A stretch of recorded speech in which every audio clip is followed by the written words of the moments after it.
Halo semuanya, perkenalkan kami dari kelompok 3 mata kuliah Statistika yang diampu oleh Insinyur Armijon STMT IPU tentang interval kepercayaan. Sebelum kita mengulas atau mempresentasikan materi lebih lanjut, alangkah baiknya kita memperkenalkan diri terlebih dahulu. Saya Gilang Dirjo Hadianto dengan NPM 2515071015 sebagai ketua dari kelompok 3. Halo, saya Kayla Aurel Susabila, biasa dipanggil Kayla dengan NPM 2515071003 dari kelas B. Halo semuanya, saya Sarah Naulan dengan NPM 2515071046 dari kelas B. Halo semuanya, perkenalkan nama saya Sapina Skarkinanti dengan NPM 2515071020 dari kelas A.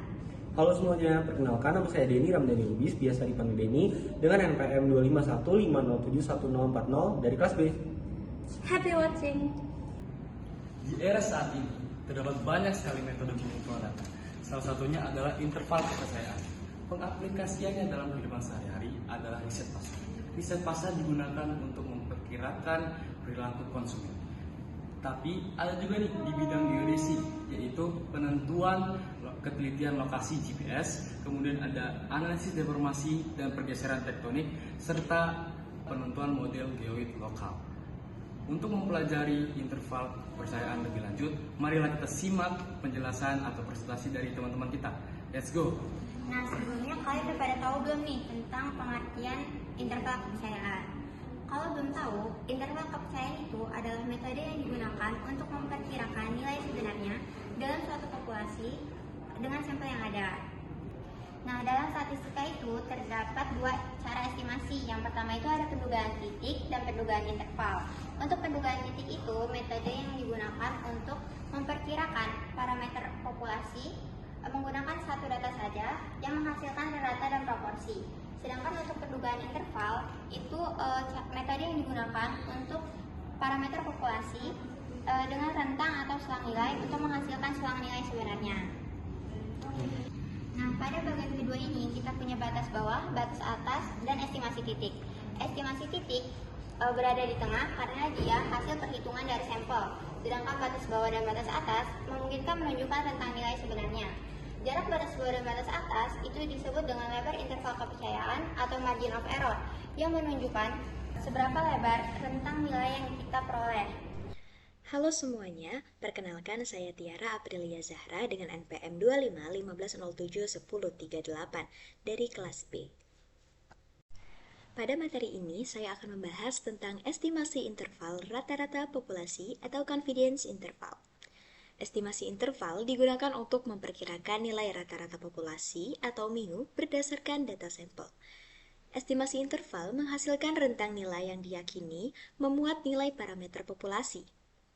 Pada gambar ini, terlihat kurva distribusi normal dengan tingkat kepercayaan 95%.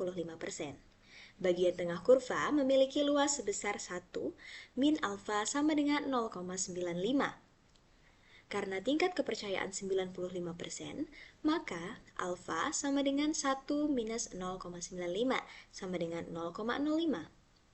Nilai alfa 0,05 dibagi menjadi dua bagian pada kedua ekor kurva, sehingga alfa per 2 sama dengan 0,025.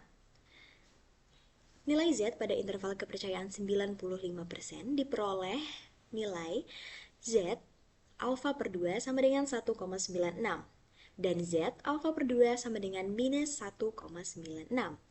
Artinya, batas daerah kepercayaan berada di antara minus 1,96 dan 1,96.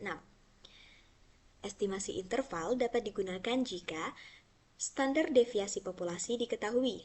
Artinya, nilai penyebaran data populasi sudah diketahui. Populasi berdistribusi normal. Artinya, data mengikuti bentuk kurva lonceng atau bell shape. Jika populasi tidak normal, ukuran sampel besar, biasanya N lebih dari sama dengan 30. Hal ini berdasarkan teori limit pusat. Rumus interval kepercayaan. X bar dikurangi Z alfa per 2 dikalikan sigma per akar N. Lebih kecil dari mu, lebih kecil dari X bar ditambah Z alfa per 2 dikalikan sigma per akar N. Dengan X bar adalah rata-rata sampel. X bar sama dengan seluruh data dibagi N. Dan mu adalah rata-rata populasi yang ingin diperkirakan. Sigma adalah standar deviasi populasi, dan N adalah jumlah sampel. Z alpha per 2 merupakan nilai Z dari tabel distribusi normal. Nilai yang sering digunakan adalah 90%, 95%, dan 99%. Z alpha per 2 dikali sigma dibagi akar N adalah margin of error atau batas kesalahan. Artinya, semakin besar jumlah sampel N, maka margin of error semakin kecil, sehingga hasil estimasi menjadi lebih akurat. Jadi, interval kepercayaan digunakan untuk memperkirakan rata-rata populasi menggunakan data sampel. Metode ini memerlukan asumsi bahwa standar deviasi populasi diketahui dan data berdistribusi normal. Pada tingkat kepercayaan 95%, nilai Z yang digunakan adalah 1,96. Sehingga kita dapat menentukan batas bawah dan batas atas estimasi rata-rata populasi. Di sini saya akan membahas rumus estimasi interval kepercayaan. Estimasi interval kepercayaan digunakan untuk memperkirakan nilai sebenarnya berdasarkan data sampel yang kita miliki. Di sini kita mempunyai dua rumus yang bisa kita pakai. Yang pertama adalah rumus estimasi interval kepercayaan untuk rata-rata populasi. Rumus ini digunakan jika sampel kurang dari 30 dan standar deviasi populasi tidak diketahui. Rumusnya adalah mu lebih dari F dikurang T alpha per 2 dikali S per akar N, dan mu kurang dari F ditambah T alpha per 2 dikali S per akar N.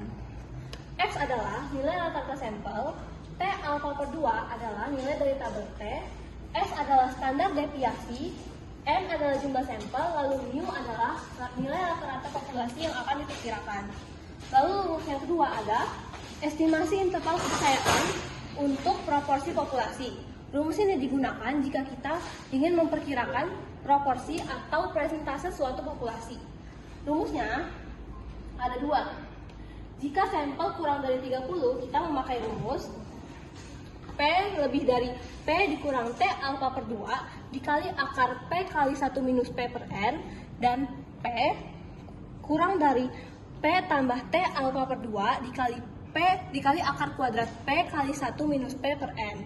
Nah, kalau sampelnya lebih dari 30, kalau sampelnya 30 atau lebih, kita menggunakan rumus P lebih dari P dikurang Z alpha per 2 dikali akar kuadrat P kali 1 minus P per N, dan P kurang dari P ditambah Z alpha per 2 dikali akar kuadrat P kali 1 minus P per N. P adalah proporsi sampel, Z alpha per 2 adalah nilai dari tabel Z, T alpha per 2 adalah nilai dari tabel T, P kali 1 minus P per N adalah standar error proporsi, lalu N adalah jumlah sampel. Oke, jadi di sini terdapat contoh soal. Soalnya adalah suatu sampel acak berjumlah 36 tablet yang dinamakan aldin mengandung bahan kimia tertentu. Nah, bahan kimia tertentunya kita permisalkan sebagai X. Dengan rata-rata 2,6 mg per tabletnya, dengan anggapan bahwa simpangan baku populasinya sejumlah 0,3 mg. Di sini ditanyakan, buatlah interval kepercayaan 95% dan bagi rata-rata kandungan bahan kimia X per tablet aldin. Kita ketahui N sama dengan 36, N itu yang ini, 36 tablet. N besar menggunakan nilai Z. Rata-rata sampelnya sudah kita ketahui yaitu 2,6 mg per tabletnya dengan simpangan baku 0,3 mg. Taraf kepercayaannya 95%. Dan taraf signifikansinya 5% atau sekitar 0,05. Kita lihat nilai tabel Z, yang nilai probabilitasnya adalah alpha dibagi 2. Nah, di sini nilai dari Z alpha per 2-nya adalah Z 0,025 yang sudah diketahui dari tabel sebesar 1,96. Ditanya estimasi interval kepercayaan 95%. Oke, jadi di sini adalah mu, dimulai dari mu lebih dari X rata-rata dikurang Z alpha per 2 atau Z 0,025 dikali rho per akar N. Lalu mu kurang dari X rata-rata ditambah Z alpha per 2 atau Z 0,025 dikali rho per akar 6. Lalu kita hitung dan kita masukkan angka-angkanya. Mu lebih dari 2,6 dikurang 1,96, ini nilai yang ini 1,96 dikali rho yang dinilainya di sini 0,3 dibagi akar N, yaitu akar 36. Mu kurang dari 2,6 ditambah 1,96 dikali 0,3 per akar 36. Hasilnya mu lebih dari 2,5 dan mu juga kurang dari 2,7.